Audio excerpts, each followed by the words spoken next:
Hello, it's Dr. Michelle with Living Well with Dr. Michelle. And today I am at Hunter Farms. This is a fabulous roadside stand on the Pacific Coast Highway heading up into Olympia National Park. And we stopped here because this is just the kind of place that I love to go and explore.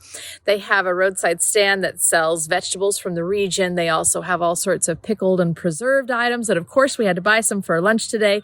They have smoked salmon. They have fresh oysters, fresh from the bay right over there.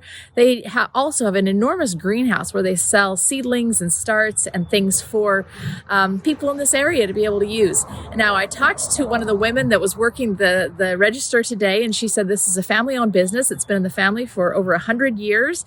They purchased this property here in the 1960s, and they've been really serving their community here in a lot of different ways.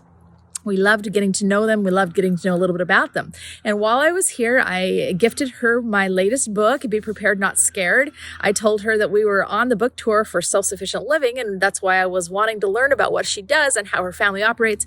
But as I gave her this book, I thought, you know what? I love doing this. I love sharing. I love giving. I love helping. And that's really what I like to really highlight as well, is the way people share and give and help each other. That's what living well really is. And we really can't live well without each other, which is difficult during the pandemic because we're all, masked up and we can't touch each other and we can't be near each other, but there's still ways to give and there's still ways to help and to really help lift each other. So that's what I really wanted to talk about today, is just self-sufficient living is oftentimes not just being all on your own, but self-sufficient living is helping others to be self-sufficient as well. And that's what the people here at Hunter Farms are doing. And I really loved learning about them. So I encourage you to look around yourself and say, okay, how can I help someone else today? How can I lift them? How can I support them? How can I help them? How can I do something for them that they can't do for themselves? Because it really does contribute to living well. Thank you all, and I can't wait to catch you tomorrow.